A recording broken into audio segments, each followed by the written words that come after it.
आप लोग को ये समझना पड़ेगा, हमारे अंदर डॉक्टर बाबा साहेब अंबेडकर का खून है।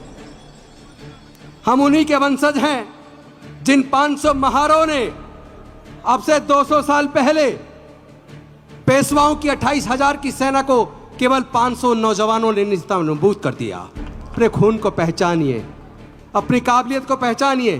कितनी भी बड़ी सेना क्यों ना हो, जो डिसिप्लिन्ड नहीं होती वो कभी जंग जीत नहीं सकती।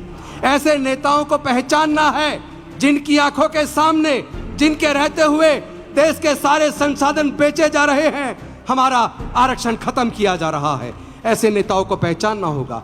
लेकिन अनफॉर्चुनेटली हम लोगों ने अपने उस वोट की कीमत को पहचाना नहीं। हम शराब की बोतल में 1,000-2,000 रुपए में 10-20 किलो अनाज में अपनी वोट को बेच देते हैं। हम ये भूल जाते हैं कि वो लोग जिसके पैसे से हमारी वोट को खरीदते हैं, उन्हीं नेताओं के हाथों वो पूरे देश को बेचे देते हैं, हमारे बच्चों के भविष्य को बेच देते हैं। हमारे इन्हीं सारे सांसदों के और विधायकों के होते हुए आपको देखना होगा, इन्होंने एजुकेशन को इतना महंगा कर दिया कि यार हायर एजुकेशन हमारे लोग ले नहीं सकते। इंजीनियरिंग की पढ़ाई का खर्चा देख लो, मेडिकल की पढ़ाई का खर्चा देख लो, IIM का खर्चा देख लो।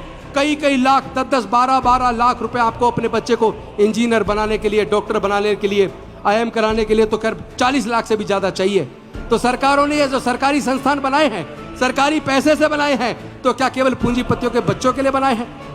केवल SC, ST, OBC, माइनॉरिटी तो छोड़ दीजिए, जनरल कैटेगरी के भी क्या 90% लोग 20 लाख रुपया, 15 लाख रुपया अपने बच्चे की इंजीनियरिंग की पढ़ाई का खर्चा उठा सकते हैं क्या? सरकारें जानबूझकर पढ़ाई को महंगा कर रही हैं, क्योंकि हजारों साल तक तो वैसे नहीं पढ़ने दिया।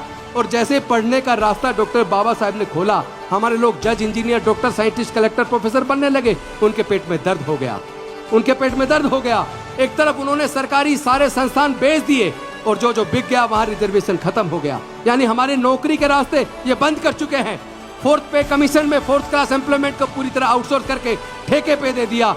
ठेकेदार हमारे आदमी का शोषण करता है, उसको पूरे पैसे नहीं देता और जो भी पूरे पैसे मांगता है उसे नौकरी से निकाल देते हैं। अगर सब लोग डॉक्टर बाबा साहब अम्बेडकर के रास्ते पर चलेंगे और संसद के अंदर, विधानसभा के अंदर समाज के मुद्दों को उठाएंगे, मजबूती से उठाएंगे, किस किस का टिकट काटेंगे भाई? जो भी जीत के जाए वही बोले, वही लड़े, वही अपने रिजर्वेशन की लड़ाई हो, चाहे हमारे बहन बेटी की इज्जत की लड़ाई हो, चाहे हमारे युवाओं की लड़ाई हो। हम लोग जब सारे मिल के बोलेंगे तो किसी का टिकट कटने वाला नहीं है। वोट हमारा, राज तुम्हारा। ये कब तक चलेगा भाई? क्या हमें अपने हक अधिकार की लड़ाई को लड़ना नहीं चाहिए? क्या हमारे अपने युवाओं की लड़ाई को नहीं लड़ना चाहिए? क्या हमारी बहन बेटी की इज्जत के लिए हमें नहीं लड़ना चाहिए? जो लोग स्वाभिमान के साथ जी नहीं सकते वो तो वैसे भी मरे के समान है। किस बात के सांसद, किस बात के विधायक, किस बात के मंत्री? अरे मैंने मंत्री की कुर्सी त्यागी, लोगों ने कहा क्यों त्यागी? मैं कहना चाहता हूं कि अगर डॉक्टर बाबा साहब अम्बेडकर के बताए रास्ते पर चलने के लिए, अपने समाज के हक अधिकार की लड़ाई को लड़ने के लिए मेरे पास अगर 2 विकल्प थे, एक मंत्री बने रहो और दूसरा अपने समाज के हक अधिकार की लड़ाई को डॉक्टर बाबा साहब अम्बेडकर के रास्ते पर चल के आगे बढ़ो, तो मैंने कहा मैं डॉक्टर बाबा साहब अम्बेडकर के रास्ते पर चल के आगे बढ़ूंगा। मुझे मंत्री कुर्सी नहीं चाहिए।